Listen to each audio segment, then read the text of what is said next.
bukatutzat emango deula. Puntu bat ez dugu ikututa. Puntu bat? Bueno, bai, despistatu naiz mindu. Bueno, bota. Bai, ez mugikortasuna aipatu da mugikortasuna.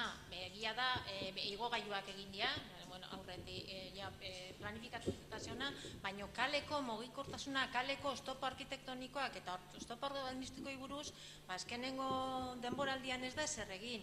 Eta, bueno, kale mantenimientu aipatu da, eta ez da auzo batekoa. Guk hemen, zerrendatuta dazkagu 280 akatz edo kalean daudenak, errepidetan, espaloietan, baina hori kalea, herria daukagu oso gaizki.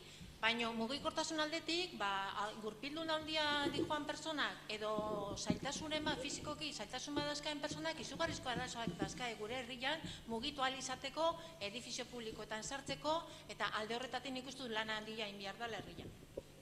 Bai, nik erantzuteko, azken aldian mugikortasunaren inguruan egiten diren obra guztietan, eta ikusi besterik ez dago, zebrabideak altxa ditugula, azerak ere egokitu ditugula zebrabidea eta bar, lanak egin dira. Horrek ez du esan nahi, Zumaiko udalerrian dauden hainbat barrera arkitektoniko kenduko direnik. Ez da horretan jarrita ere dagoeneko datozen 4 urteetan. Eta zuloei dagokienez, eta lehen ere aitortu dut, inongo zeik ez dakaterako, zuloak egon badaudela. Baina gogoratu nahiko nuke. Zumai guztian zulua daudela. Baina gogoratu nahiko nuke, eta esan nahiko nuke, eta mozei ere esan nahiko nioke, eta Zumai guztian aparkamentu arazoak daude, eta Zumai guztian etxe bizitza hutzak daude, eta hainbat gauza daude. Eta horren hilduan, gogoratu nahiko nuke gauza bat danak kontutan neukitzeko. Adinen kontseiluak, adinekoen kontseiluak, eta Zumaiar desente sartuta daunak, por cierto, eskualde mailan lan egiten du, eta txosten bat egin zuten, Zumaia, Getaia, Orio, Zarautza eta bar, eta zorionak eman zizkiguten, beste herriekin alderatuta, Zumaia betik dagoelako. Eta txostena hor dago. Eta zorionak eman zizkiguten, eta gehiago aitatuko dut. Zorionak eman zizkigutenean, gainontzeko alkateak presente zeuden, beraz, ez dut gezurrik esaten. Barkatu, hemen jendeak hitza eskatu du, hitz egin nahi baduzu. Ion, barkatu gorka, bai. Ez, erantzuteko esan...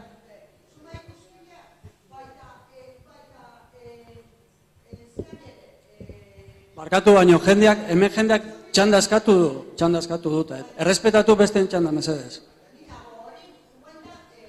Eskatu egin du hitza, esku altzatu du.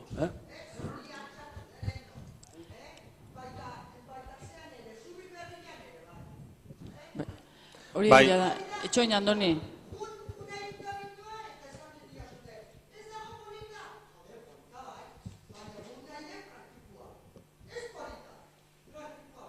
Arrazio guztia.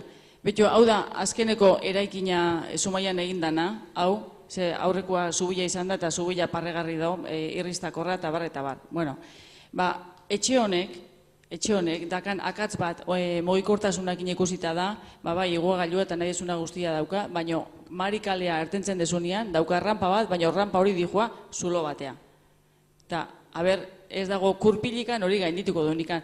Nola laike, eraikin bat ireki eta parrilla falta dela ez ikusi. Eta hori dijoa, teknikariei eta zinegotziei. Arrazoiak azu berria gaizki daula eta ez daula beharko lukeen bezala horren aurrian ezin da besterik esan eta ezin da eskusari jarri. Egia da, azkenengo hilabetetan proiektu benetan handiak mugitzen aritu garela eraikin honei ere atentzio eman berzitzaion eta eman zaiotan ere ustez zoragarri geratu da, eraikin honek herriari emango dion bizia eta kulturak edukiko duen etxe berria benetan zoragarri geratu dela iruditzen zaigu, badauka zer mejeratua, baina parregarria ez dakit. Dana parregarri ikusten duena, nik ikusten dut azkenian bere burua ere nahiko parregarri ikusten duela, baina proiektu horiek bultzatzen akaso indarrak eta esfortzuak ere joan dira eta akaso oso garrantzitsuak diren kalen mantenuak ere behar baino gehiago atzeratu da lan horiek hastea. Bihar bertan hasiko dira lan horiek txukuntzen, berandu, baino hasiko dira, eta guztiak txukuntzeko hilabete asko beharko dira, baina nahi iruditzen zait zubi berria, naiz eta esaten dena, obstakulo arkitektonikoak kentzeko ez dela ezer egin herri honek zuen obstakulo handiena zegoen zubia zen eta zubi hori badauka zer mejoratua, baina zegoena baina asko hobeto dagoela ere, nik uste dut aitortu beharko dela, aurreko aitortu den bezala, eta iruditzen zait gauza asko egin direla. Frontoian inguruan, bukatu nahiko nuke frontoiarekin, eskerrak aho batez onartu zen, zeren aho batez onartu eta gero zenbat polemika. Atzo ere argitu nuen plenoan galdetu zelako. Garantiarik ez dagoela esan da gaur hemen ere, eta atzo hori argitu zen, eta bertan egon diren EAJ-ko PNV-ko galderei erantzun nien atzo plenuan, eta dirudienez erantzuna ez da nahikoa izan, eta gaur berriz ere garantiarik ez dagoela esaten da. Kontua da, frontoia egiteko partzela bat saltzen dela. Eta partzela horren titularidadea ez da izango promotorearena frontoia entregatzen duen bitartean.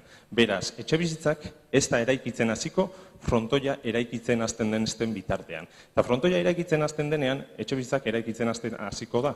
Eta frontoia entregatzen duenean, etxebizitzak bukatuko ditu. Eta bitartean arazoak baldin badaude, udalak partzela eta bertan egina dagoena.